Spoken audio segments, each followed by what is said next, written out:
नमस्कार मेरे प्यारे भाइयों एवं बहनों। मेरा नाम नरेश कुमार है। आप सभी को एक ऐसे विषय के बारे में बताना चाहूँगा जो कि इस समय पे चल रहा है, महाकुंभ पर्व। पुण्य फले कुंभ चले। आइए आप सभी को लोगों को मैं महाकुंभ के दर्शन अपने मुखारबिंद से कराने का प्रयास करूँगा।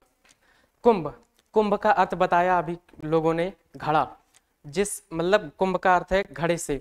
मैं आपको एक ऐसे कथा के बारे में बताऊंगा जो कि सामाजिक, आर्थिक और सांस्कृतिक पौराणिक कथा से जुड़ा हुआ है। मैं आपको कुंभ मेले की पौराणिक कथा इस प्रकार से बताऊंगा कि आपको समझ में आ जाए। देखिए, कुंभ जो है ऐसे नहीं मनाया जाता था। पहले जो क्या हुआ कि महर्षि दुर्वासा ऋषि के श्राप से सभी जो है देव वो है शक्तिहीन हो गए थे, जिस कारण से सभी देवता दानवों से पराजित होने लगे। पराजित होने के बाद सभी देवता माँ विष्णु जी के पास गए और उनसे कहा कि हे भगवान, आप हमारी सहायता करिए, हम जो है किस प्रकार से दैत्यों से छुटकारा पाएं। तो हमारे भगवान विष्णु जी ने देवों से कहा कि आप सभी जो है, आप सभी की शक्तियां समुद्र में समा गई हैं। आप सभी समुद्र का मंथन करिए, जिस कारण से आपको आपकी शक्ति प्राप्त हो जाएंगी।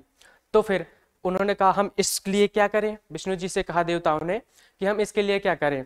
तो उन्होंने कहा कि आप दैत्यों से यानी दानवों के राजाओं से बात करिए और कहिए कि इस मंथन में हमारा सहयोग करें।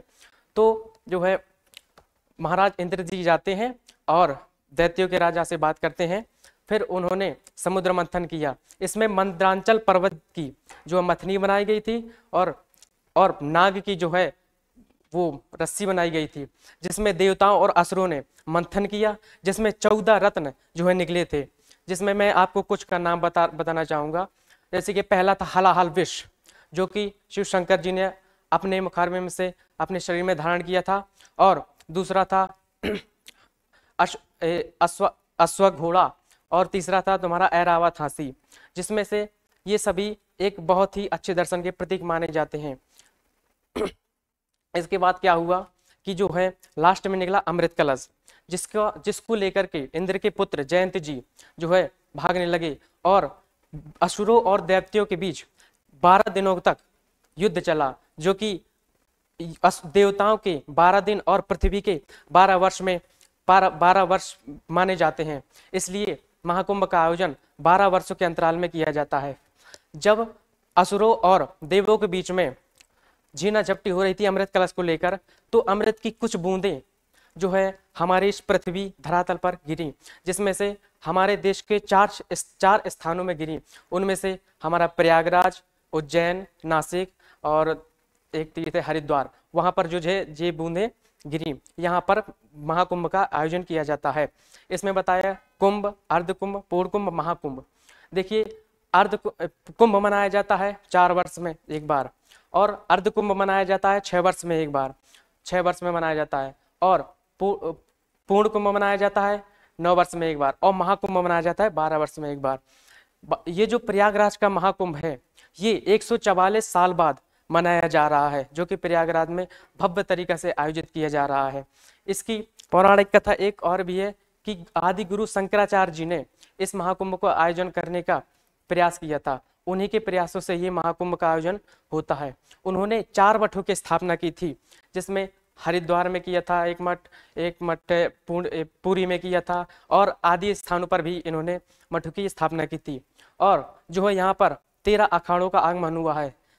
इन अखाड़ों में से जैसे जूना अखाड़ा है, नागा अखाड़ा है और आदि अखाड़े हैं। लेकिन एक विशेष बात और भी है इस अखाड़ों में कि यहाँ पर जो है एक सिखों का अखाड़ा भी शामिल हुआ है, जो कि हिंदू धर्म से एक अलग होता है, लेकिन फिर भी इसमें ये एक ऐसा प्रतीक माना गया है कि ये धर्म की एकता को प्रदर्शित करता है, जो कि सिखों का धर्म भी हमारे हिंदू धर्म में शामिल होता जैसा दिखाई दे रहा है। और आपको बताता हूँ इसके, ये तो हो गई पौराणिक कथा। आपको बताता हूँ हमारे महाकुंभ की सामाजिक प्रथा। महाकुंभ जो है हमारे देश में इस प्रकार नहीं मनाया जा रहा है कि ऐसे ही मना लें।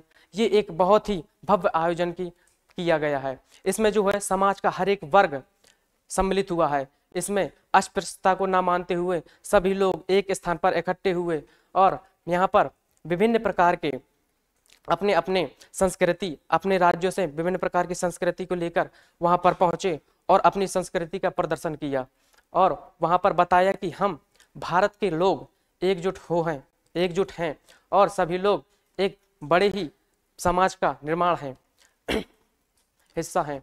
इसलिए समाज में सभी प्रकार के वर्ग यहाँ पर एकत्रित होते हैं। आपको बता दूं आर्थिक स्थिति के बारे में, यहाँ पर महाकुंभ में आर्थिक स्थिति के लिहाज से देखा जाए तो यहाँ पर विभिन्न प्रकार के लोगों को रोजगार मिला है, जैसे कि लघु उद्योग। महाकुंभ के आयोजन से लोगों ने लघु उद्योग लगाए हैं, जिसमें से उन्हें बहुत ही लाभ प्राप्त हुए हैं। लघु उद्योगों में विभिन्न प्रकार की वस्तुओं का निर्माण किया जा रहा है, जो कि कुंभ में आयोजन में मतलब आवश्यक हैं। और यहाँ पर जो है विभिन्न प्रकार के कई सरकारी कर्मचारी भी कार्य कर रहे हैं और यहाँ पर जो है यातायात पर्यटन के माध्यम से लोग पहुँचते हैं, जिससे पर्यटन के माध्यम से सरकार को वित्त कोष जो है पहुँचता है। इसी अंतराल पे मैं अपनी वाणी को विराम देना चाहूँगा। धन्यवाद।